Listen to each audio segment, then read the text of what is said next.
What's up everyone, coming with our picks on every single NBA game for Monday, February 12th. This video is sponsored by StumpThisRed.com, where you can get all of our best picks and predictions on every major sport. I hope everyone had a great Super Bowl Sunday and cashed a lot of bets. Now that football is over, we can get into the real meat of the NBA season. If you enjoyed these videos, hit that thumbs up button. We have been getting incredible support lately, so a big thank you to everyone. Subscribe to the channel if you're new so you don't miss out on our daily videos. Big welcome to all the new faces out there. Comment below with any questions or bets on today's slate. I read and respond to every single comment. Now, let's dive into our first Monday night game, a matchup between the Pacers and the Hornets. Indiana comes into this game fresh off a very solid win over the New York Knicks. Jalen Brunson did play in that game, so they have to feel very good about getting that win against a not really full-strength Knicks squad, but like the Knicks. It was a good win. We are not out here to nitpick a win like that. The Hornets are shockingly coming off a win of their own. They took down the Memphis Grizzlies, so not exactly a premium win, but a better win than we would have expected. Not really a spot where we thought they would get the win. We are actually looking at this game as Indiana, a 13-point favorite. That's a really big number. Can Charlotte pull off back-to-back solid performances like that?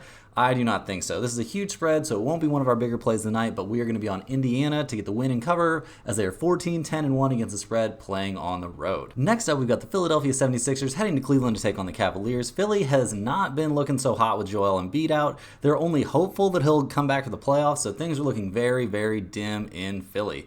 Right now, they just got a win against Washington, so they're coming off a win, but a 6-point win over the Wizards is not something we exactly want to write home about. This team's not fully healthy. Sure, they're going to have Tobias Harris and Maxey ready to go for this game, but eventually they'll have Kyle Lowry and Buddy Hield ready to go, but are those really players that we think are going to turn the tide for this team? Philly is 14-11-0 against the spread playing on the road, and they are taking on a red-hot Cavaliers squad who is coming off of another win. This team has picked up 9 straight. We've been on a lot of those wins. They've been printing a lot of money for us. Cleveland's only 13-11-1 against the spread playing at home. Not a great number, but recently they have been tearing it up. Cleveland's only a 10-point favorite in this game. We're going with the Cavaliers here, guys. This could be one of our more solid plays of the day. Like Cleveland, very likely to get a blowout win and cover in this one. They might be looking ahead to the All-Star break just a little bit, but I don't think so. This team's had their eye on the ball. A lot of their players missed big chunks of time, so they're fresh and ready to go now that they're healthy. Take the Cavaliers to get the win and cover in this one. Next up, we've got the San Antonio Spurs heading to Toronto to take on the Raptors. San Antonio comes into this game as 7-point underdogs. The Spurs, yeah, they're just not too good. Like, even when Wemby plays, they're having a hard time even staying attached. This team just isn't having a very good season. Nobody's really being taught how to play around Wemby. We expect him to play in this game, so I guess that gives San Antonio fans some hope. And they're taking on a very bad opponent. The Toronto Raptors are not good. They've been pretty much, I think we can say, sellers at this point at the trade deadline. They have not gotten better. They've gotten younger, so maybe there's good hope for the future, but I don't know. This isn't a matchup that I'm very excited about. I'm not excited about taking Toronto to get the win and cover in this one. I think we're actually going to go with the Spurs and the points on the road. This is not a game we're going to be betting, though, guys. This is not an exciting one for us. Neither team is really good enough that we can have confidence in them, whether they're home, on the road, anywhere. The Chicago Bulls head to Atlanta to take on the Hawks. Chicago comes in this game fresh off a loss to the Orlando Magic, an overtime loss. They played really well, but they did not come away with the win. The Hawks have bounced back from their losses against the Celtics and the Clippers to take down the 76ers and the Rockets. Atlanta is playing so much better right now, guys. It's actually crazy. Like, this team has turned a corner. I guess all it took was the threat of some big trades going down for them to just get their act together. Right now, this game's sitting at Atlanta minus 3.5. As long as the Hawks are healthy, we're going with Atlanta in this game. I do think Trae Young could have some trouble if Caruso's on him, but Dejounte Murray's not going to have any trouble no matter who on Chicago is going after him. So we're going to go with Atlanta. They're not a good team against the spread at home at all. They're 8-19 against the spread at home, but they've been playing way, way better than they have all season lately. We're riding the hot hand. Take Atlanta in this one. The New Orleans Pelicans head to Memphis to take on the Grizzlies. The Grizzlies just lost to the Charlotte Hornets. Not a very good feeling. The Pelicans, however, coming off a win over the Portland Trail Blazers. That's not a win we're going to give a whole lot of credence to. The fact that they did lose in kind of blowout fashion at the Lakers, that's a tough loss. That's not a great look. New Orleans is actually very solid against the spread playing on the road. They're 15-11-1 against the spread on the road. Memphis, they're a terrible tanking team at this point, is only 8-16 against the spread at home. That is not a good number. We're looking at New Orleans less than a double-digit favorite, we're going to take that one. New Orleans to get the win and cover, playing on the road. The Denver Nuggets head to Milwaukee to take on the Bucks. Denver comes into this game fresh off a loss to the Kings. As we predicted, that one felt pretty good. It was a letdown spot for Denver, though, so we're not really going to read too much into it.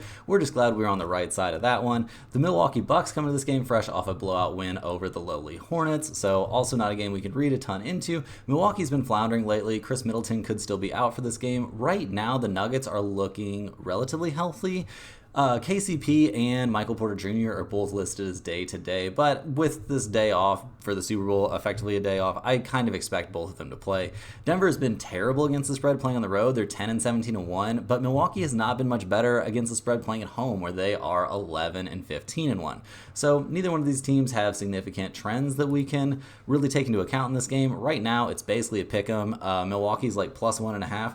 I think we got to go with Denver. They've just been the better team all season long. They're in a bounce back spot here, so that actually feels pretty good. Denver needing to really get some, like, I don't know, just need to get back on track after losing to the Kings. So we're going to take Denver in this one, even though they're not very good against the spread on the road, against a Milwaukee team that can't really seem to find itself. The New York Knicks head to Houston to take on the Rockets. The Knicks come into this game losers of 2 in a row. That's pretty rare, but with how banged up they are right now, they might have to get used to that.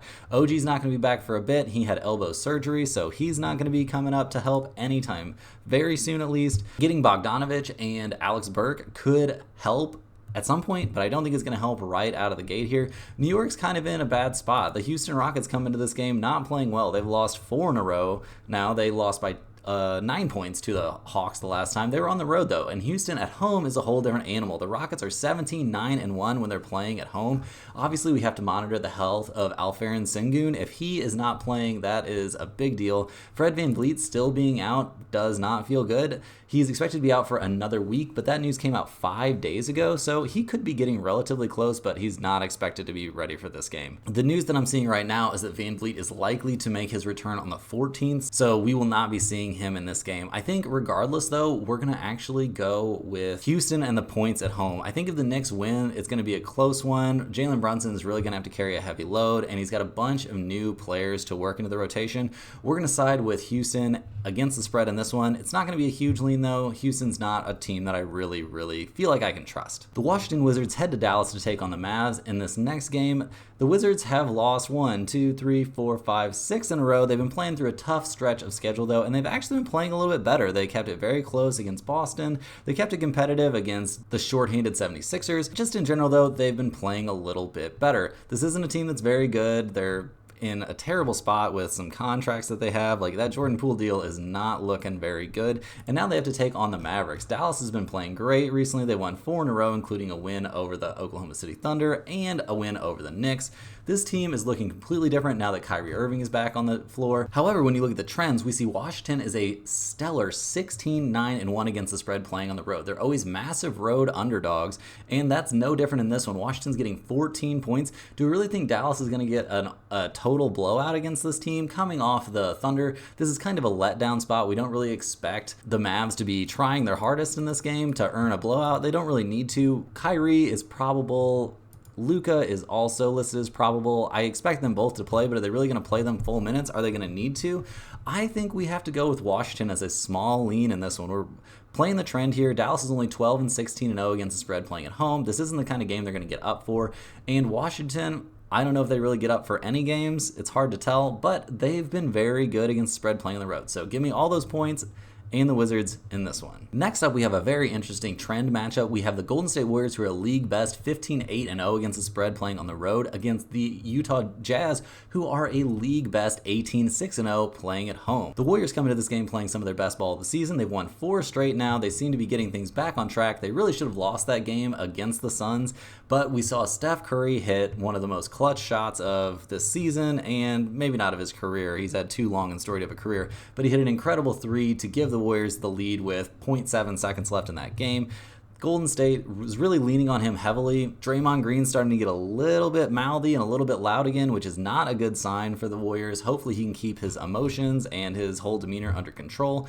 We see the Jazz coming into this game fresh off a loss to the Suns. They were not able to keep it close for us. That was pretty annoying. Utah is healthy coming into this game, so that's a good feeling for them. Utah is only 1-point favorite, so we've basically got to pick them on our hands. I think in this particular spot, I don't really know, guys. I don't have a huge lean here. I kind of want to go with the Warriors since they're so good against the spread on the road, but it's not like they're getting points or anything. How do they match up against Utah? I would think the Warriors are a pretty decent matchup if Kuminga can hold Markkanen in check, and maybe a combination of Draymond and Kuminga can hold Markkanen in check, and if he doesn't have a good game, it's going to be tough for the Jazz to win. I think we're going to go with the Warriors on the road in this one. Keep in mind, this is a Warriors fan, so I could be a little clouded. This will not be one of my bigger plays, though. Not a lot of confidence in either side of this one in this particular matchup. Finally, our last game of the night, we're looking at the Minnesota Timberwolves headed to LA to take on the Clippers. The Timberwolves come into this game fresh off a blowout win over the Bucks. Thank you very much, Timberwolves. We'll take that one, put that on the board. The Clippers come into this game fresh off a very close win over the Detroit Pistons.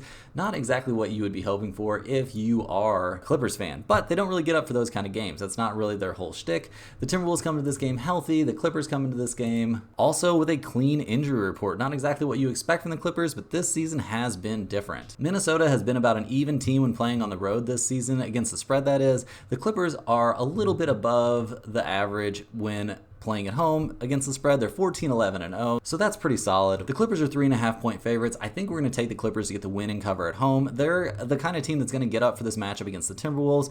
I like the Clippers at home in this one. They're going to get the job done unless Anthony Edwards goes absolutely nuts. But if he starts to go nuts, they can just put Kawhi on him, and he's going to have a very hard time. So we definitely like the Clippers. Solid lean on LA in this one. Well, guys, that's our last pick of the day. That's the last game on this very crowded Monday slate. We had a lot of teams off on Super Bowl Sunday, so that makes sense. We've got a lot of teams playing here on Monday. Get over to stumpthespread.com so you can see all of our premium picks. We're covering NCAA basketball, the NBA, NHL's going nuts right now, UFC action is going on. There is a lot to choose from over there at a very affordable price, so get over there. The link's down in the description. Check that out. Give this video a thumbs up if you enjoyed it. I'll see you guys tomorrow with another video. Let's cash lots of bets.